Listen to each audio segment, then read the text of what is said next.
नमस्कार मित्रों, खेल और खिलाड़ियों की आवाज़ खेल पथ में आपका हार्दिक स्वागत है। मित्रों, घर में नहीं दाने, अम्मा चली भुनाने, ये कहावत तो आपने सुनी होगी। कुछ यही आलम उत्तर प्रदेश में खेल निदेशालय का है। उत्तर प्रदेश में घोषणाएं दर घोषणाएं हो रही हैं, अमल किसी पर भी नहीं हो रहा। दरअसल खेलों के विकास में अच्छी सोच का होना बहुत जरूरी है। यदि हमारी सोच में खोट है तो तय मानिए कि घोषणाओं से कुछ भी हासिल नहीं होने वाला। हाल ही खेल निदेशालय उत्तर प्रदेश की तरफ से 9 विभागों में 24 अंतर्राष्ट्रीय खिलाड़ियों को राजपत्रित अधिकारी बनाने का सब जवाब दिखाया गया है। इन 24 राजपत्रित अधिकारियों के लिए जो नियम और शर्तें हैं, उन्हें देखते हुए हम दावे के साथ कह सकते हैं कि यह जगहें 24 साल में भी नहीं भरी जा सकती। खेल निदेशालय को पता है कि उत्तर प्रदेश में ओलंपिक, एशियाड, कॉमनवेल्थ और विश्व कप, विश्व चैंपियनशिप जैसी प्रतियोगिताओं में मेडल विजेता है ही नहीं। माना कि 2-4 खिलाड़ी इसकी पात्रता रखते भी हैं, तो भी 2020 के बाद मुझे लगता है कि सिर्फ 2-3 खिलाड़ी ही उत्तर प्रदेश में एशियाड तो हुए ही नहीं, कॉमनवेल्थ गेम्स हुए ही नहीं हैं, ओलंपिक और पैरालंपिक ही हुए हैं, तो इनमें शायद मेडल पाए हैं। इसमें हॉकी खिलाड़ी ललित उपाध्याय, तो पैरा बैडमिंटन खिलाड़ी सुभाष LY शामिल है। इसी तरह से बहुत दीगर घोषणाएं भी जो है सरकार या यूं कहें खेल निदेशालय द्वारा की गई हैं। दरअसल सिर्फ घोषणाओं से उत्तर प्रदेश खेलों में उत्तम प्रदेश कभी नहीं बन सकता। जिस खेल निदेशक को NIS प्रशिक्षकों की महत्ता न पता हो, वह भला खेलों के विकास की बात कैसे कर सकता है। जो खेल निदेशक पिछले लगभग 2 साल में 2 निजी कंपनियों के माध्यम से प्रदेश को 450 प्रशिक्षक नहीं दे सका, वह भला खेलों का विकास कैसे कर सकता है। बहुत सारे ऐसे सवाल हैं जिनके जवाब मीडिया को खेल निदेशक राम प्रकाश सिंह से पूछने चाहिए। लेकिन दुख और अफसोस की बात है कि मीडिया भी नहीं जानती कि उत्तर प्रदेश का खेलों में अतीत, वर्तमान और भविष्य क्या है। घोषणाएं की जा रही हैं, ये बताने की कोशिश हो रही है कि योगी सरकार खेलों की दिशा में बहुत अच्छा काम कर रही है। मैं योगी सरकार के कामकाज पर उंगली नहीं उठाता, लेकिन मैं दावे के साथ कह सकता हूं कि योगी सरकार खेलों के क्षेत्र में कोई भी विकास नहीं कर सकी। भविष्य की जो उसकी योजनाएं हैं वह भी जिस गति और जिन हाथों में हैं उनका मुकाम तक पहुंचना संभव नहीं दिखता। खेल निदेशालय द्वारा लगभग 3 साल पहले बलिया में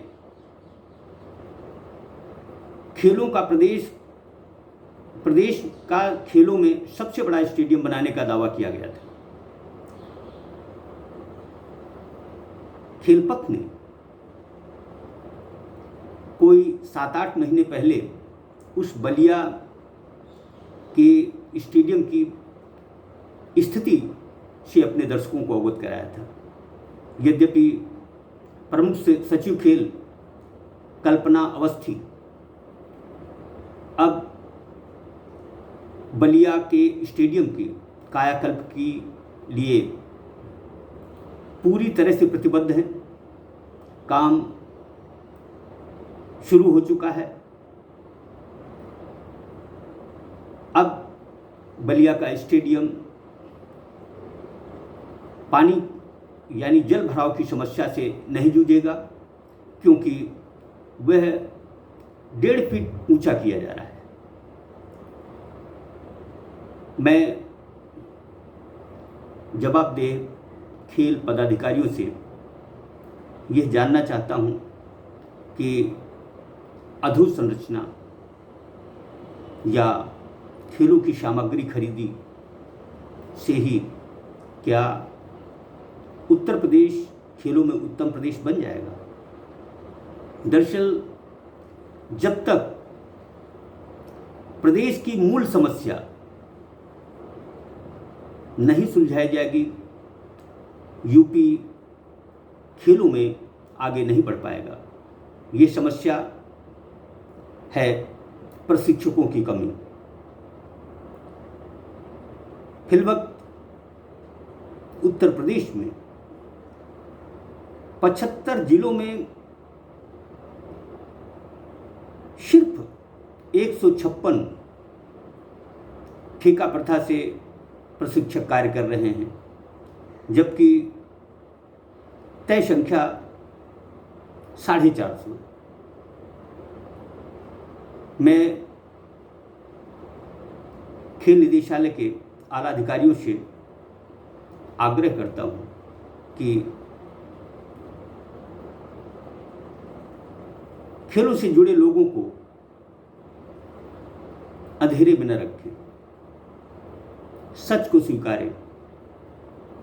अंतर्राष्ट्रीय खिलाड़ियों को प्रशिक्षक बना देने से हालात नहीं सुधरने वाले।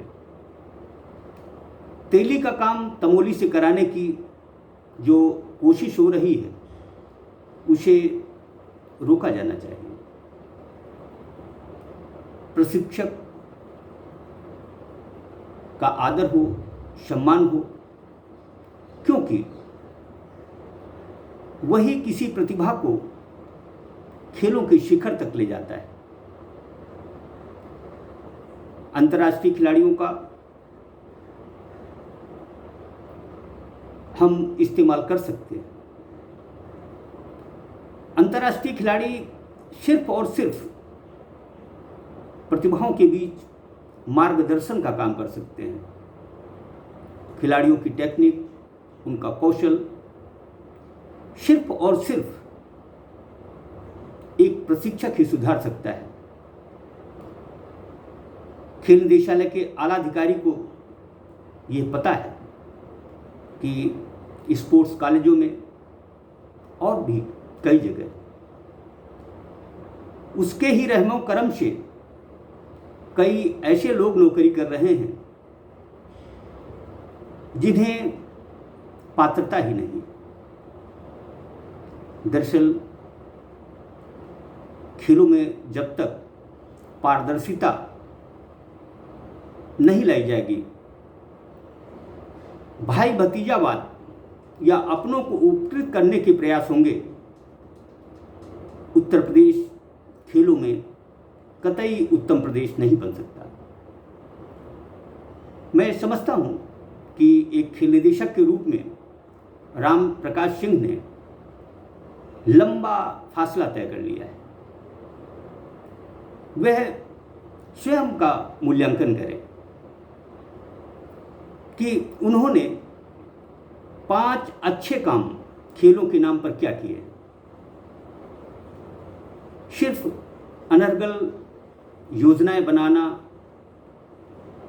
और उनसे ये साबित करना कि हम खिलाड़ियों के, प्रशिक्षकों के हमदर्द हैं, गलत है।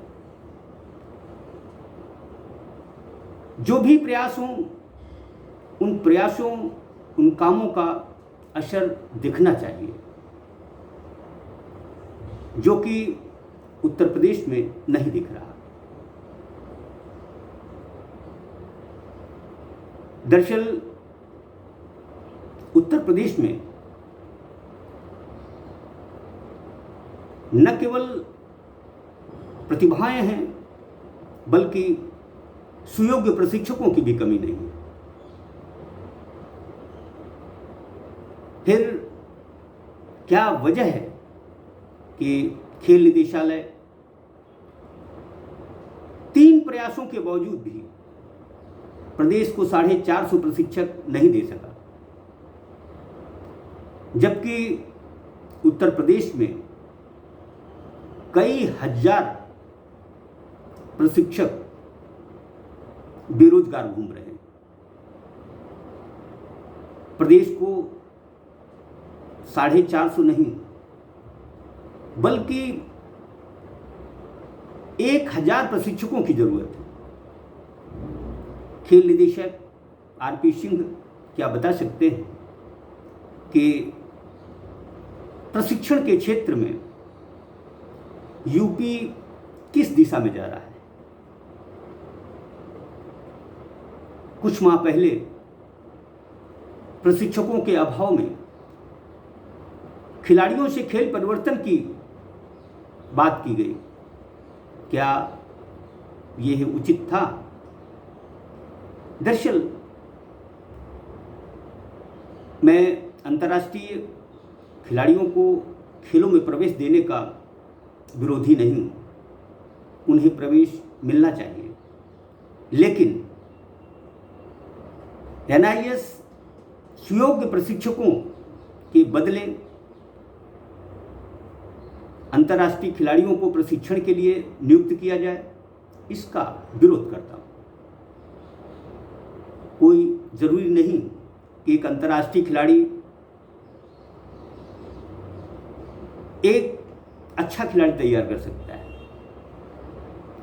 मैं देश के बहुत सारे अंतर्राष्ट्रीय खिलाड़ियों से ये पूछना चाहता हूं कि अपने जीवन में उन्होंने क्या एक एक खिलाड़ी भी देश को दिया है? दरअसल खेलों के विकास के लिए जिद, जुनून, जोश, जज्बा होना चाहिए, जो कि उत्तर प्रदेश से गायब हो चुका है। खेल निदेशालय को अपने निर्णयों पर मूल्यांकन करना चाहिए। जब तक प्रदेश में प्रशिक्षकों की माली स्थिति नहीं सुधारी जाएगी, उत्तर प्रदेश खेलों में कतई उत्तम प्रदेश नहीं बन सकता। बेशक कितनी बड़ी बड़ी घोषणाएं क्यों न होती रहे। जय हिंद, जय भारत।